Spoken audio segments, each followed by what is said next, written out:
3, 2, 1, benvenuti a Napoli.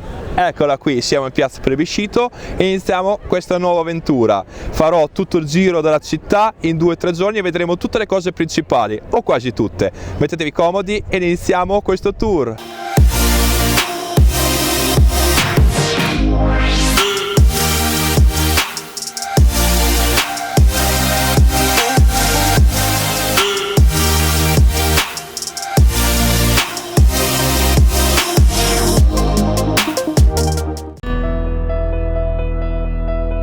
Dietro le mie spalle il Palazzo dello Spagnolo.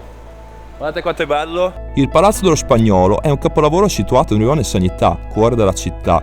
Emblema del barocco napoletano, è stato chiamato così perché nell'Ottocento è appartenuto ad un nobile spagnolo.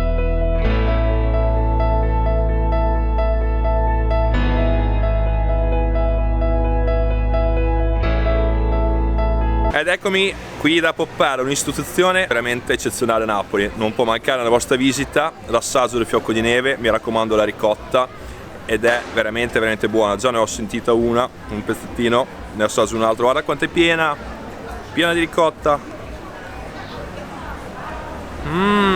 Buona!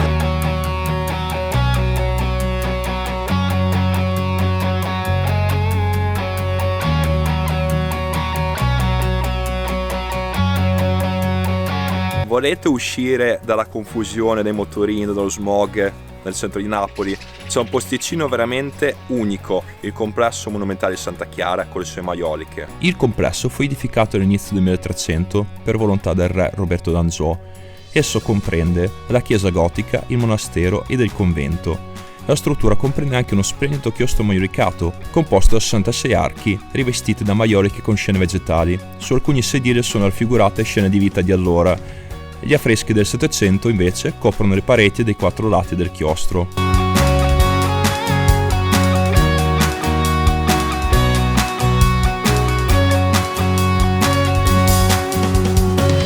Si dice che toccare il naso del busto di Pulcinella porti fortuna.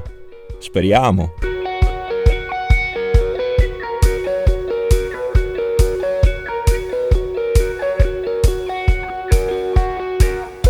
La prossima tappa Napoli sotterranea, entreremo sottoterra 40 metri. Che paura!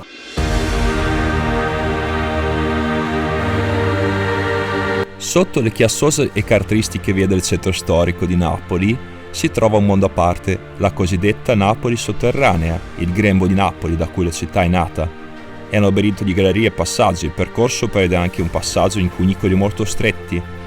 Un po' di origine e della storia. L'apertura delle prime cave sotterranee risale alla dominazione greca e se nacquero in seguito all'estrazione del tufo. Il grande sviluppo del reticolo di cunicoli risale invece ai romani, furono loro a creare gallerie varie e un'articolata rete di acquedotti. Si continuò a scavare fino al Novecento. Si contano oltre 2 milioni di metri quadri di cunicoli. Durante la Seconda Guerra Mondiale, invece, le gallerie di Napoli sotterranea servirono alla popolazione come luogo di rifugio dai bombardamenti aerei. Al termine dell'escursione è prevista anche la visita ai resti dell'antico teatro greco-romano, conosciuto anche come Teatro di Nerone.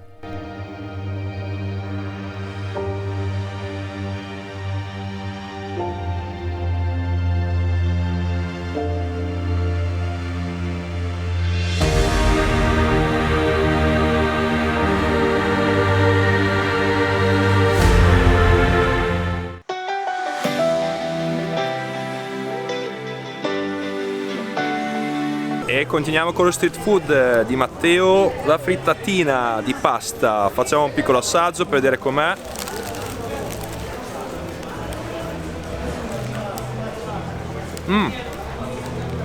Molto buona la pasta con i piselli e col ragù, eccezionale.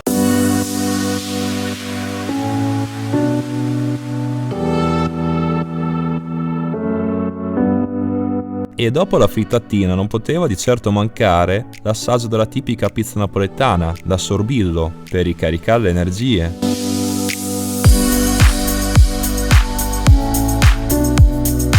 Oggi amici, la prima visita sarà nella famosa Cappella San Severo, con la prenotazione obbligatoria, mi raccomando.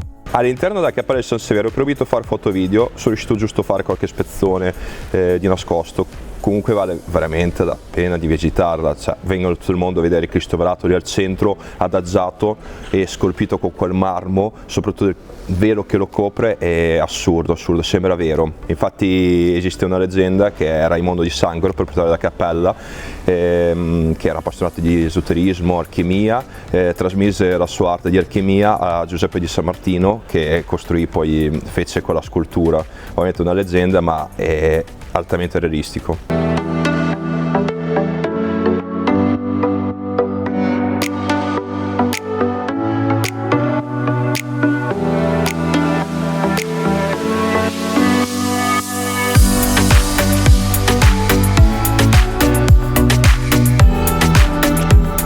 Senz'altro non può mancare una sfogliatella qui da Scaturchio dietro le mie spalle. Adesso andiamo a fare un assaggino e vediamo com'è.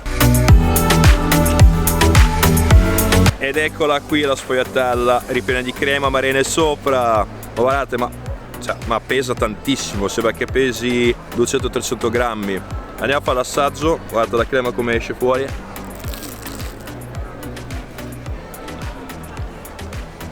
È anche ripiena di ricotta, incredibile. Ve la consiglio.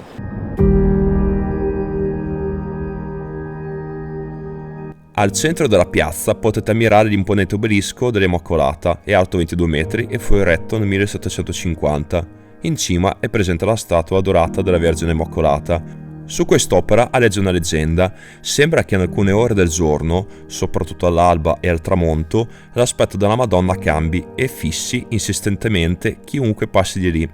L'altra curiosità legata al particolare bugnato, la facciata della chiesa, è la recente scoperta dell'esistenza di note musicali incise su alcune pietre.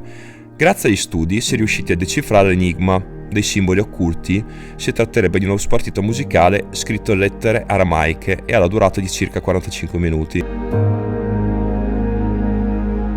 Prossima attrazione, Maschio Angioino, detto Castelnuovo.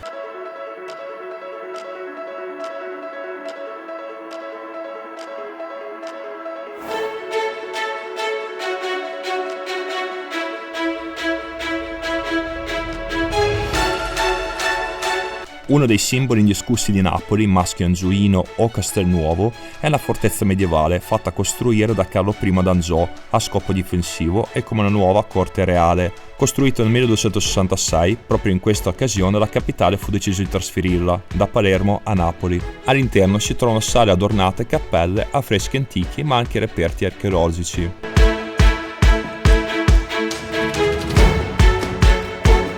Una curiosità sulle prigioni. Secondo una leggenda, durante la dominazione aragonese della prigione del Miglio, nota anche come fosso del coccodrillo, era in realtà un deposito di grano, dove talvolta venivano rinchiusi anche alcuni prigionieri.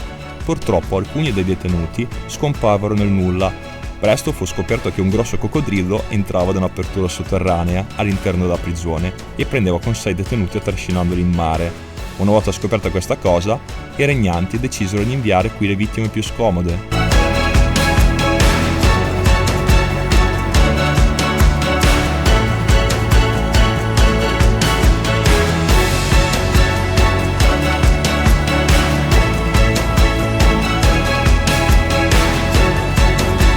Proseguiamo con il tour, mi trovo in Galleria Umberto I, assomiglia tantissimo alla galleria quella milanese, è stata costruita in soli 3 anni, rappresenta 4 ingressi e la costruzione è avvenuta alla fine del 1800.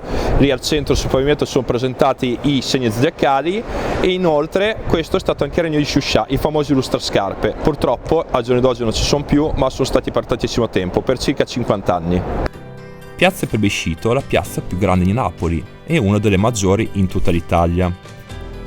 L'attuale nome lo otteniamo nel 1860 in onore del plebiscito con cui il Regno delle Due Sicilie si univa al Piemonte di Savoia e al resto dell'Italia.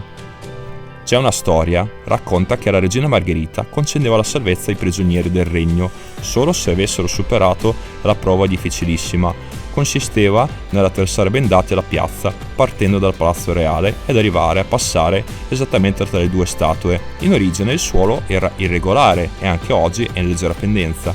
Ovviamente nessuno ci riusciva mai e si credette che fosse una maledizione lanciata dalla stessa sovrana. Provate per credere.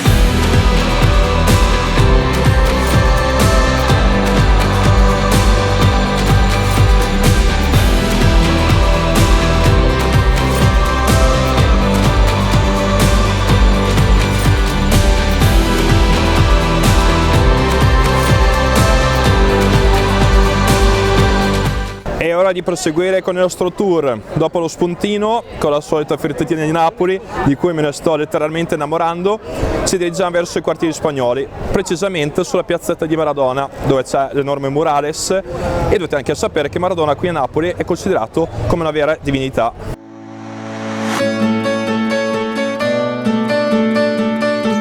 I quartieri spagnoli sono stati dipinti per molti anni come un luogo da evitare, una delle zone più pericolose di Napoli. Per fortuna negli ultimi anni sono stati rivalutati e sono diventati una delle principali attrattive turistiche della città.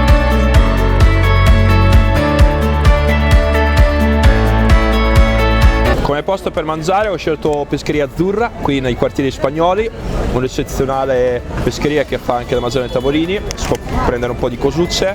Abbiamo preso celattielli con pesce spada e melanzane, con un bel frittino di pesce.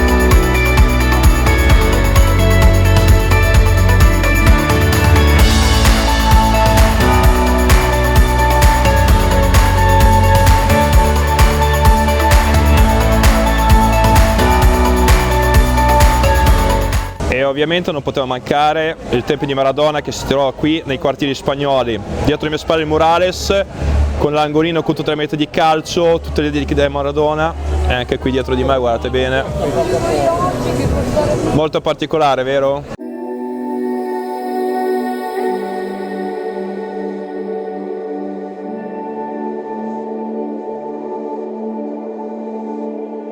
Quello che è sicuro, questa città è veramente caotica, in mezzo ai motorini, veramente i motorini ti passano a destra e a sinistra, sopra praticamente quei bambini, senza casco, tutto quanto.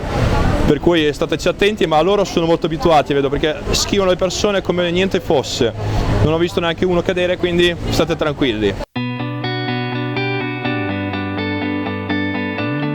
E ora prendiamo la funicolare verso il quartiere Vomero.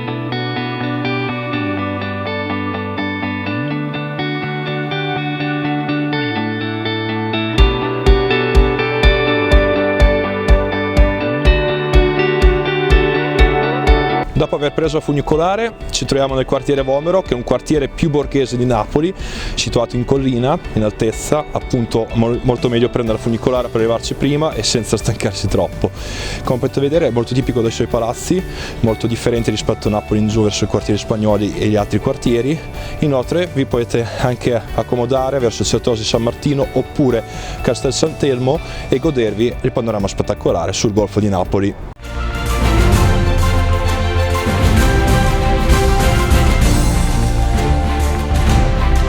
Castel Sant'Elmo. La sua costruzione venne ricavata in parte dalla viva roccia di tufo giallo a partire dal X secolo. Per la sua importanza strategica è sempre stato un possedimento molto ambito. Dalla sua posizione si può controllare tutta la città. Il castello è stato spesso utilizzato nel corso dei secoli successivi come carcere ed oggi è allestito come un museo permanente.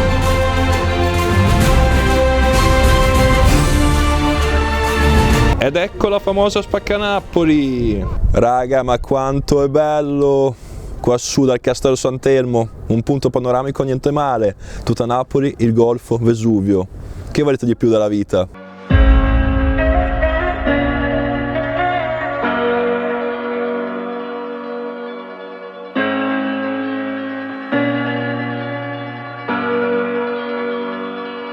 Stiamo in fila per entrare da Nanella, una delle trattorie tipiche di Napoli, assolutamente da non mancare qui in città.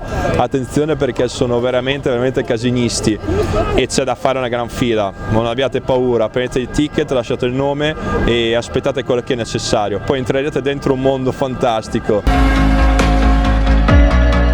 Raga, dopo 2 ore di attesa mi sono arreso, per la fame e non ho resistito. Ho scelto questo posticino, niente male. Buongiorno, purtroppo oggi è una giornata di pioggia, ahimè, però non ci scoraggiamo, iniziamo il tour dei complessi, strutture all'interno, faremo giro dei palazzi, chiese, teatri, iniziando dalla chiesa del Gesù Nuovo. In precedenza fu un palazzo dei San Severino, questa chiesa poi fu costruita sopra il palazzo, intorno al palazzo, tutta la struttura si è trasformata e continuò negli anni fino al famoso 43 della guerra, della seconda guerra mondiale, e col bombardamento che ci fu si scatenò un incendio all'interno della struttura che distrusse completamente completamente tutto l'interno, per poi essere ricostruito nei 10 anni successivi. Però la chiesa è stata fatta molto molto bene, sembra autentica e molto bella da visitare, per cui ve la consiglio assolutamente.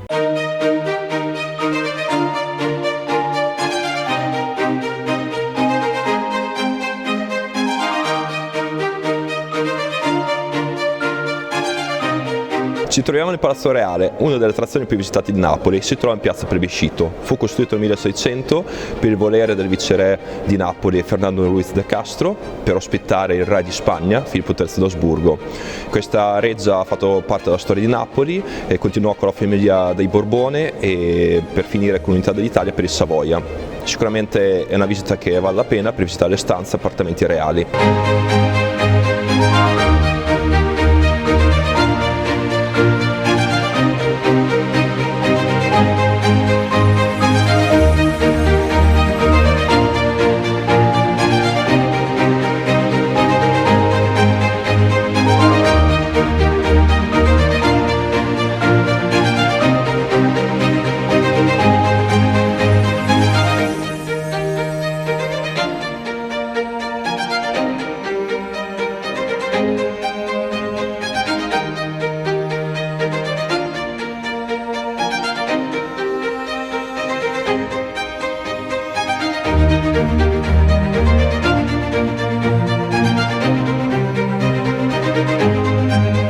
Davanti al Palazzo Reale si trova anche un'altra attrazione principale qui a Napoli, che è Teatro San Carlo.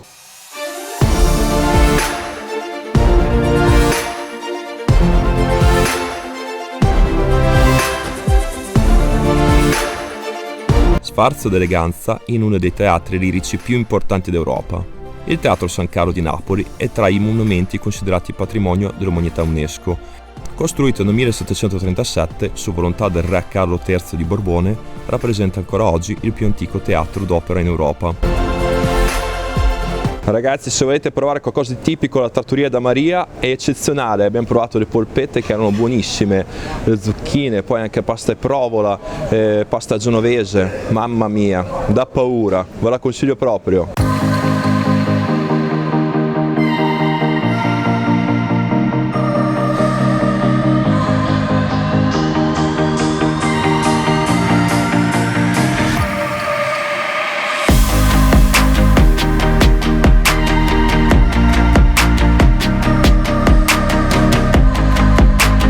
La Basilica di San Domenico Maggiore è una chiesa monumentale di Napoli, voluta da Carlo II d'Angiò ed eretta tra il 1283 e il 1324.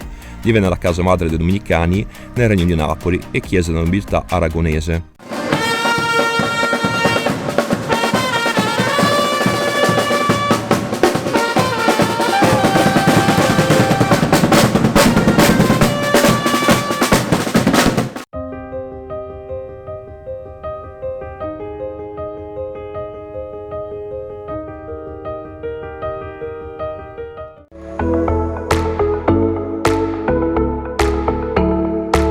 Raga, la famosa via San Gregorio Armeno con i suoi presepi.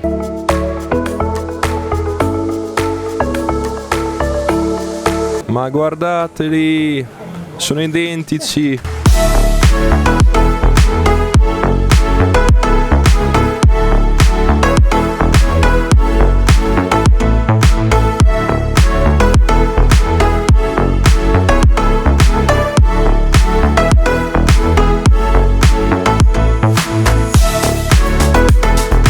E non può sicuramente mancare il Duomo di Napoli, uno dei luoghi più religiosi della città, dove si può assistere 3 volte all'anno al scioglimento del sangue di San Gennaro.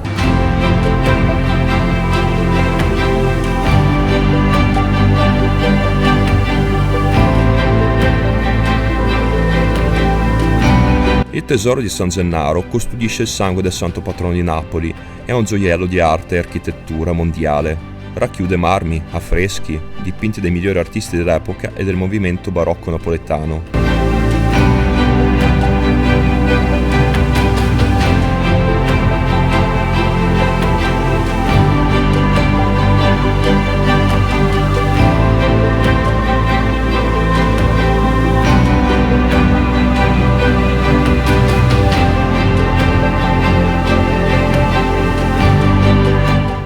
Mai in realtà ci manca veramente la parte fondamentale vicino Napoli, la città antica di Pompei che è stata sepolta dalle ceneri del Vesuvio.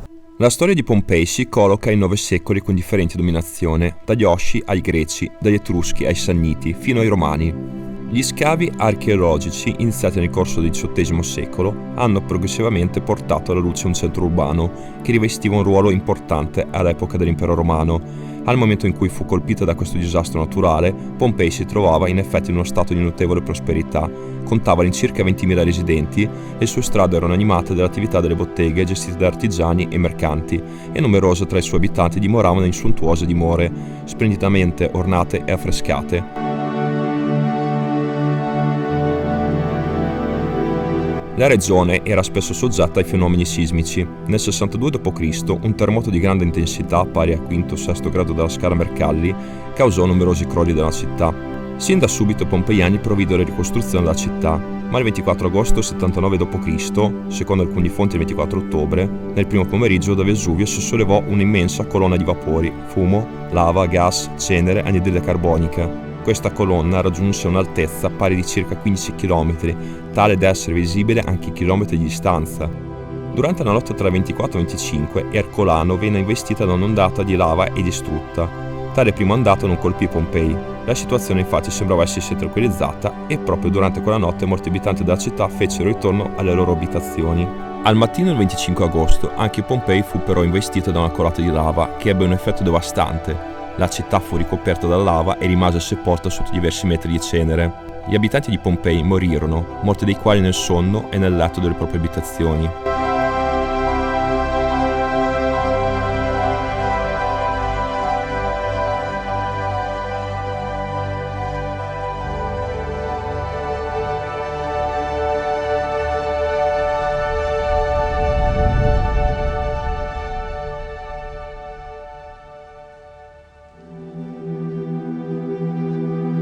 Questi dipinti murali, risalenti al periodo tra il III secolo a.C. e il 79 d.C., sono stati preservati grazie alla copertura di cenere vulcanica, che li ha mantenuti intatti per anni e ha permesso, grazie ai lavori di restauro, di riportare nuova vita nonostante siano trascorsi secoli.